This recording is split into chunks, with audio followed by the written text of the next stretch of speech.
Welcome to Mom's Computer Tech class. So the first thing we're going to talk about, and this has really been creeping up on us, is we all remember Skype.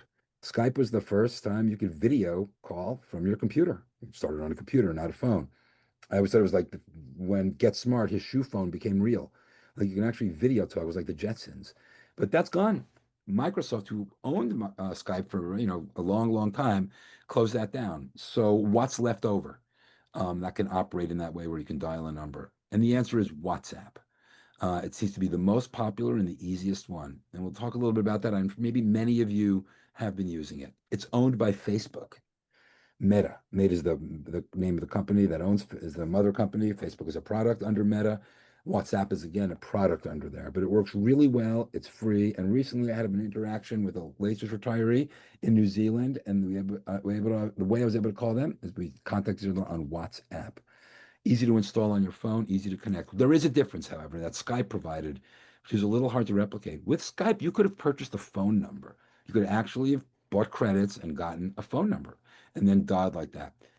WhatsApp's a little different. WhatsApp means that both people, the talker and the receiver, need to have the app on their phone. But I have found it to be invaluable. We always talk about smartphone batteries, and if they're 3 years older or longer, it doesn't mean you need a new phone by any stretch of the imagination, but the battery tends to get a little lower.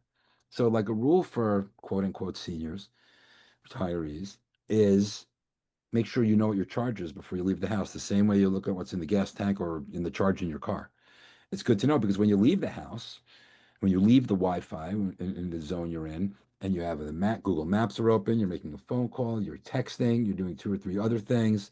Those apps are open on your phone. They use a lot more battery, and before you know it, you're low. And if you're like me, you'll get to that place just as you're driving to the top of the Hollywood Hills, and you're like a few blocks from that house around four bends, and the phone's got like 2% battery left. Or you don't want to be the person at the airport fighting over that one gnarly little power plug, on the post being manned by about 36, 20-year-olds. So we recommend that you find what's on your phone. You see the battery. Sometimes there's an image, but sometimes you can also see a percentage. Google, you get a lot of calls about photos. There's great photo editing in Apple Photos. They sort of invented that.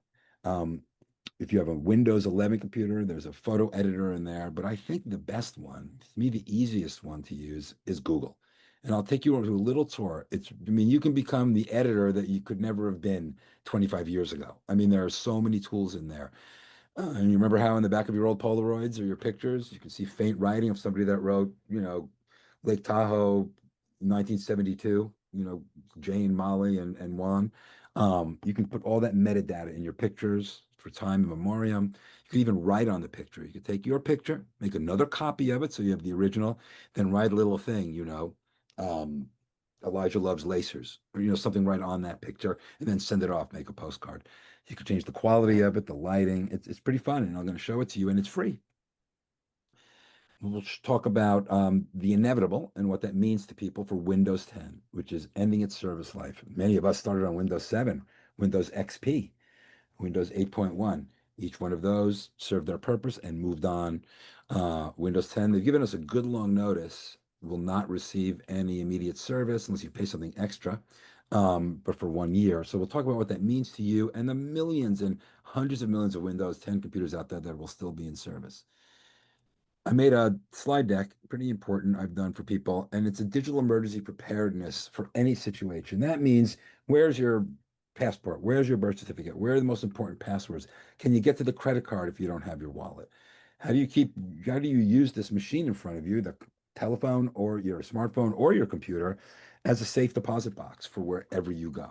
Hint, hint, people that did things like the Google Wallet, saved documents online during the fires, had a little easier time adjusting outside of their homes because they had a lot of those documents. Many of them could call the hotel and motel situation and book that immediately because everything was on their phone and saved.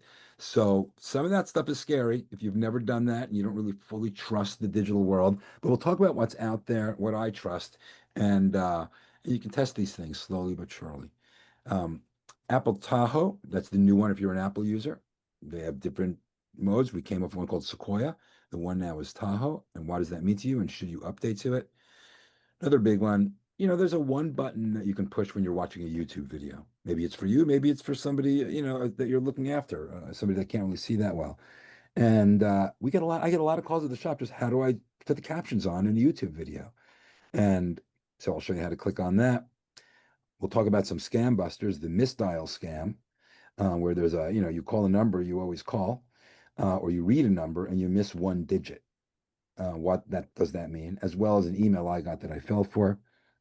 Hopefully we can get to the legacy email contact. What that means is what happens if you're, indisposed, or what happens if somebody is, I mean, sadly not going to be here and they have, you know, 30 years of emails. How can you make somebody the legacy contact for that person so you can then have ownership of that email account?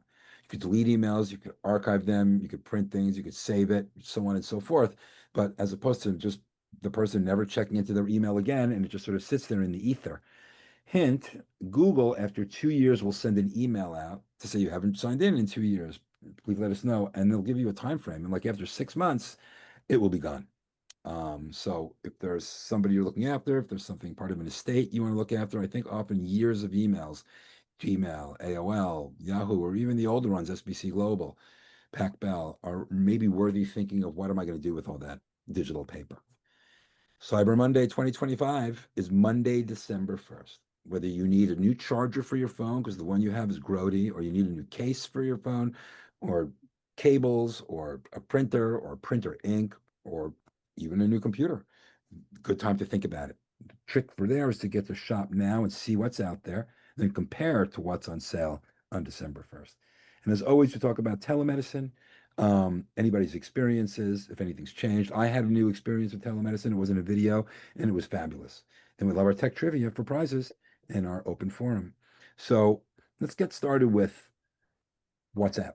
So who used Skype? Who remembers Skype? Who recall? Can you believe we're saying remember Skype? I mean, I think like who remembers Bell and Howell? You know what I mean? That's more like it. Like who remembers, Zenith, right? Skype just like they came out yesterday. It was like a week and a half ago. Janet said, yeah, it was like I think Skype was like new to me. Well, it's gone. It's lived its use life. Long run, long successful run, and a lot of folks lost communications as a result, and they had to go elsewhere. A big one is WhatsApp. Who uses WhatsApp? Yeah. And so you know what it is. Now, WhatsApp is no different than an app on your phone. If you look at the button of Facebook or Netflix or your bank account or any of those, it's an app that you can bring down. I want to show you what it looks like. It's this one right here. You can see that green circle. That's what it looks like. Now, if you're an Apple user, you get that through something called, who knows? 1 point for our free pumpkin giveaway, the App Store. But if you're an Android user, I'm an Android user, then it's called the Play Store, and you can download that. So, for example, if you downloaded that now, and you put it on your phone, you could ask to access your contacts. It would know in your contacts who's a WhatsApp user. So I saw Sandra Miller raised her hand. So that means immediately I could text, phone call, video chat with Sandra because she's a member, or she could block me, obviously, if I'm really terrible today. But point is, Sandra's a member, I'm a member. Now, this isn't some little company, it's Facebook, it's owned by Facebook.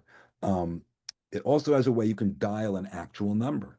So if you pay for some credits, you won't have a phone number. Your WhatsApp number is something like at, you know, at Kathy R or at Bernadette Arzu. It's not in my days, it was like Pioneer 65719. It's not a number, it's not digital. However, there's a keypad where I can contact you in Mexico or Thailand or, wherever you might be. Um, and I could dial your number. I pay for that in advance, and then you would get a call at that 07, those overseas numbers. Um, while we're speaking about that, in the old days on your phone, if WhatsApp is something that's confusing, on your phone, whether it's Verizon, T-Mobile, ATT, or many of the plethora of other ones out there, there's something now called the international plan. So it's an all-in-one. So you would purchase the international plan for X amount a day. They have a package. I found it to be reasonable. I traveled to Europe last, maybe longer now, a year and a half ago. I got the international plan, which means when you go to another country, like it switches over, you see the provider. Everything else works just like it always has, but within those countries. you can, call and do your business and you can text. And of course you can text back home. So there's real competition for that market, but WhatsApp is free. It costs nothing. And it's very useful and it's a good emergency app. For example, let's say you're on your phone. Let's separate the wheat from the chaff over here. What do we have in common? What do you all have in common? You're retirees. You all work for the city. What do you don't have in common? Let's find that out right now. Who's an Apple user? Let's see, all you Apple users, raise your hands. Okay, so we got a bunch of Apple users I can see. Apple users are proud. It's a great phone. They invented the smartphone. Who's an Android user? Who's an Android user? Deb and Alvin, raise your hand. We love our Android users. Some of our Android users have had the same Android since 1967. It's amazing that it still works. Um, us Android users. So there's really no difference, but the concept is let's say you're using either phone and the cellular network is out. AT&T goes out. I know Verizon had some problems because, hey, Brenda, I like that. Verizon, because there was copper wire theft recently. Maybe we've all heard that, but there was some more. And so a lot of people said, let's say you lost that. Doesn't matter if your phone can get onto Wi-Fi. Let's say you ran to Starbucks and you got into their Wi-Fi, WhatsApp would still work. All the apps on your phone would still be functional. So, those kind of emergency things change. So it's worth looking into. Any question on the WhatsApp? Some people use Messenger, Facebook Messenger, if you're a Facebook person. I find WhatsApp I like that, but it's social media-y. And I try to separate, WhatsApp, I keep a little more business profile. And the video is really, really fantastic. There are I scams. down. Well, I downloaded the WhatsApp when it first come out, but there wasn't enough people that I knew that even had it, so I don't use it. Yeah, Linda, if I know you cruise sometimes, right? So that's like a perfect tool for a ship, right? Where there's some Wi-Fi on there, but a phone call is not there. So yeah, and you probably though, here's something else too. By the way, here's a little segue. Linda brought up to me. Let's say Linda downloaded the WhatsApp on her phone 4 years ago, and nobody was really using it, so it was not really that big. Linda might likely need to now update that app. Sometimes apps get old. So you would look in your app store, Linda, to see if your WhatsApp needs an update, uh, per se. Now, that being said, now, Linda, you'd have a whole bunch. You and I can WhatsApp after the meeting all night. We can just leave our WhatsApp video on and say, look what I'm cooking. It's my spaghetti. It's a pretty powerful tool. And again, it's free and it's very entrenched. So a lot of people use it. But WhatsApp, like anyone else, has scams too. They're pop-up scams, join this group, join that group, do anything like that. So um, it's a good thing to think about having. You'd think, you would think that I get a commission by getting people on Google because I pitch it so much, but I don't. I just really like the features. Now I'm signed into my account. In this case, let's go to my personal, not work. So on the upper right is a little avatar. If you don't have your picture in there, if you're not like a ham sandwich like me, you'll just see your initials. You know, you'll see Betty Smith or just see BS in there with a color background. And you can see that I'm signed into my account, my Gmail account. Now the goodies are in this thing, which we've called, and I've been on the Google campus like a couple of years ago, and the real name for that is not the grid, not the dots, it's the waffle. So we're going to click the waffle. Now these are the goodies. If you walk into Sears was the name, but in there you have the Kenmore, you have the Craftsman, you have the Action Jeans. You click Google, you have all these apps as well. Mail, Google Docs, Google owns YouTube. I'm going to look for the one called Google Photos. Here's a fun thing. I can even organize this for myself and put Google Photos at the top. I'm going to open Google Photos. And now we have photos. I'm going to grab any photo here. There was a good photo I wanted to show. Where was it? My old cat. Where was let's grab my mom and her three friends. Okay. So now I have this photo. Oh, I didn't mean to do that. And I want to edit it or clean it up. There's a tool here. Oh, I'm in the wrong space. Hold on. Let me go back here to a better example. This is actually I want to find a better picture. Oh, here's one. Me and Vera Jimenez from KTLA.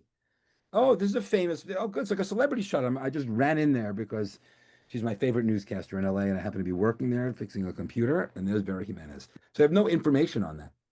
Number one, I can click the I for info as I was discussing, and there's no info. I could say Vera Jimenez and Elijah.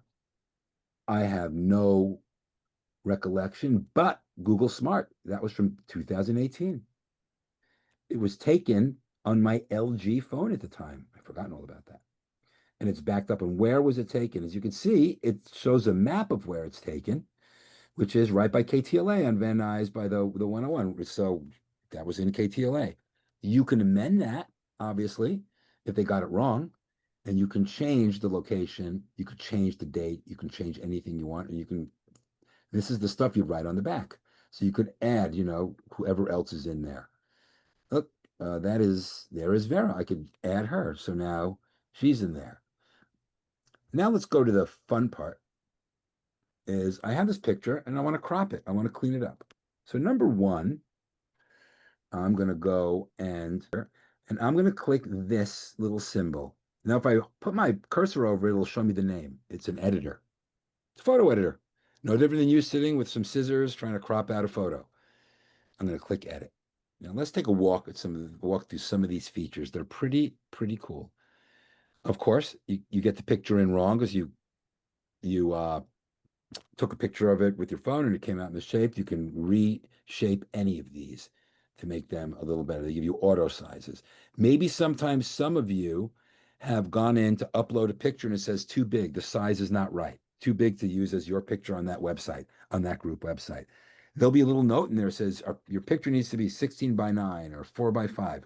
Go into Google, get your picture in there, then choose the aspect ratio, that's the word, of the size required for that particular application. If you ever make a mistake, you can just reset it and go back to normal. Over here, we got some other tools. We can put blurs in there and we can adjust the blur and blur. You can see the little blur. So I'm gonna get rid of it. I like that. We can do portrait lighting. If you have a dark picture, you can get the shadows better. And we can do color focus. I want to discard those for now. The other things we can do as we move along is they have AI. So what does AI do for artificial intelligence do for your photo? Instead of you going through every little detail, of which there's going to be 100 million of them, they could try to help you out a little bit and see what the AI, all that data has told their computer about your picture to make it better. So we can click enhance. It made it a little lighter. I don't really like it. Made it dynamic. Not in love with it. Made it portrait. Not so much. Not color pop. I like. I think that's my favorite one. Enhance. I think color pop is best for me. It gets even better. Over here, there's even more filters. You can see there's a bunch of them. I can even go black and white. So you can make a copy. You could be making anything, any kind of picture you want on there. If I go down here on this one, you'll see all these wild things. So I have contrast. I think if I lower the contrast, I can see more of Vera. I can highlight, and this is, remember red eye? You get the little red eye thing. Here's where you fix red eye. I'm not even sure what a lot of this stuff is. Skin tone, let's make me look a little less splotchy. It'd be hard to do, but maybe that's a little better, and so on and so forth. And then, of course, I can make a pen, and I can take that pen and I can write Vera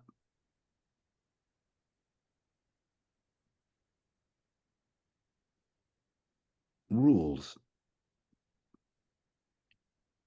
That's another thing we said in high school, or Vera rocks, whatever the case may be. And now I get this option, pretty important. It says save as a copy. I'm going to save that copy. So that means now I have two photos. I have one unscathed and one with my notes on it. I can go to albums now, and I see my albums over here, and I can make an album, make a new album if I want. So to make a new album, I'm going to go over to this plus sign on the very top, I'm going to click album. I'm going to call it Elijah with famous celebs. I think that's my only picture, by the way.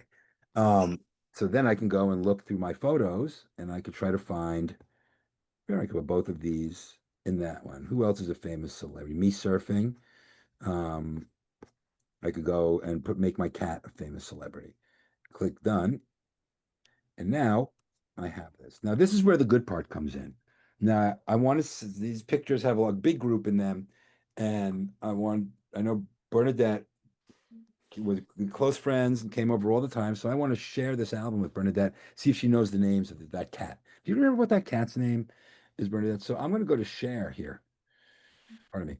I'm going to click this share. That's a weird symbol, right? Does everybody see that? That like sideways triangle?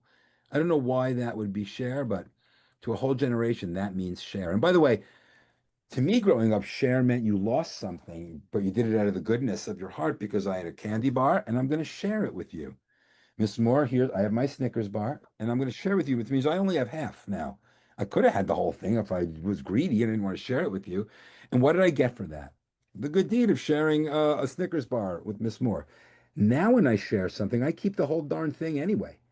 I'm not giving you half of it. I'm sharing a photo with you, but I still have the photo.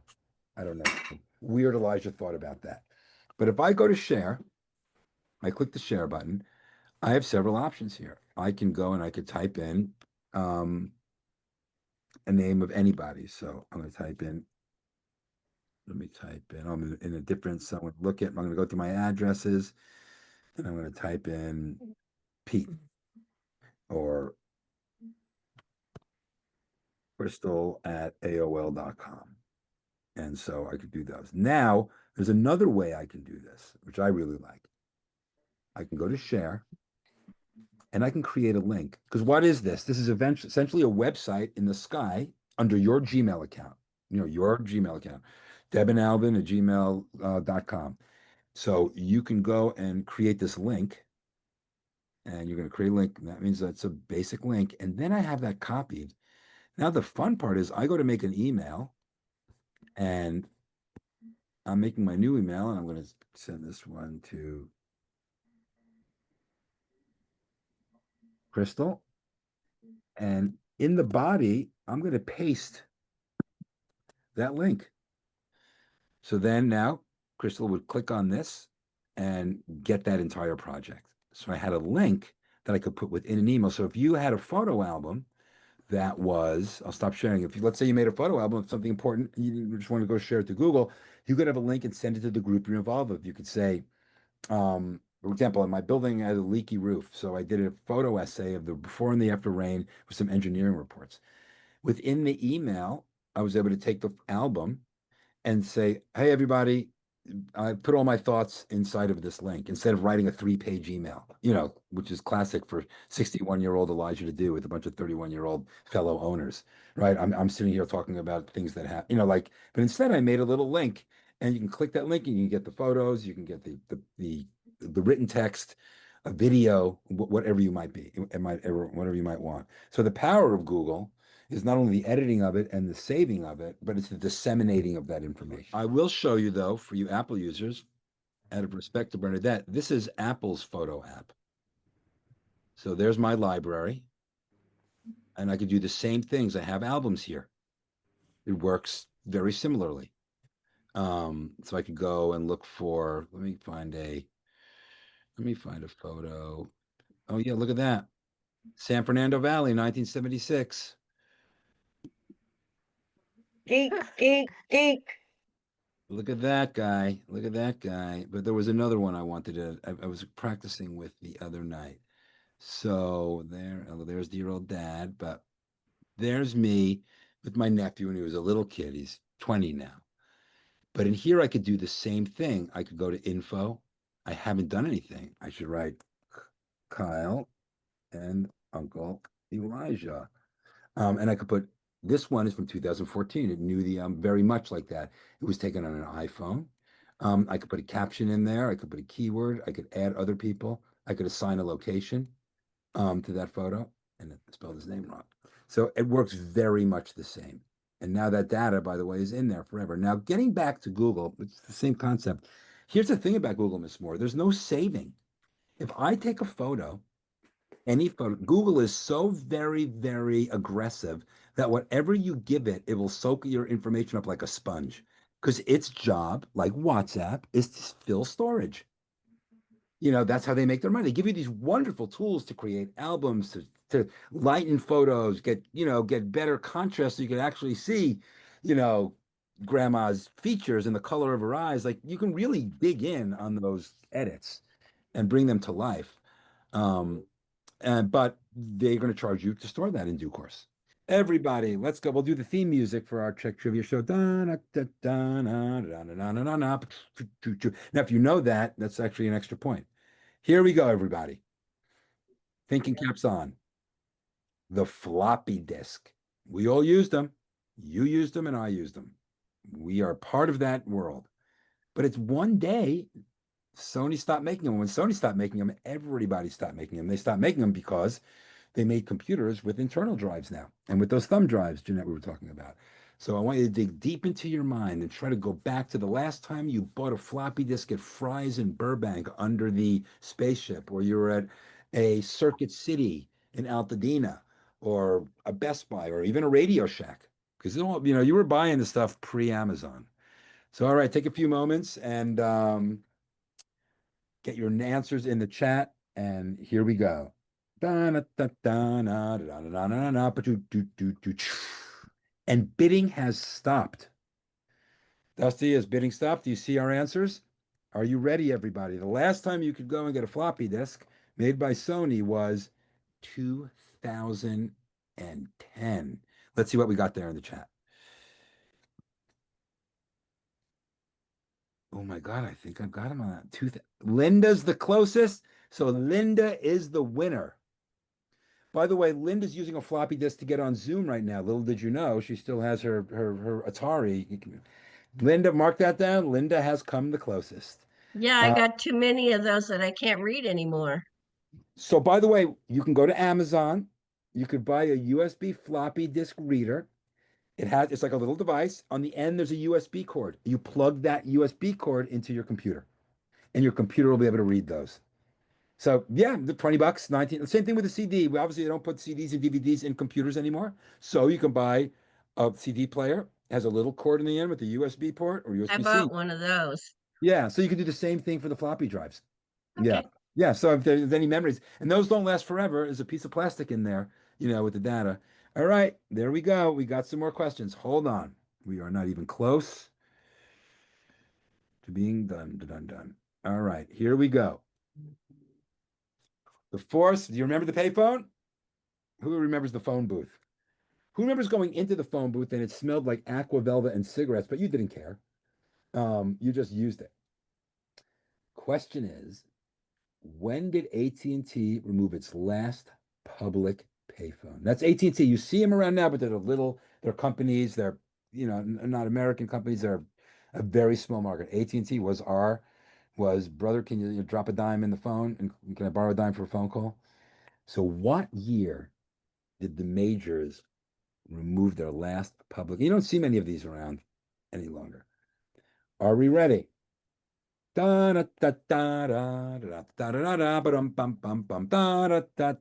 here's the answer.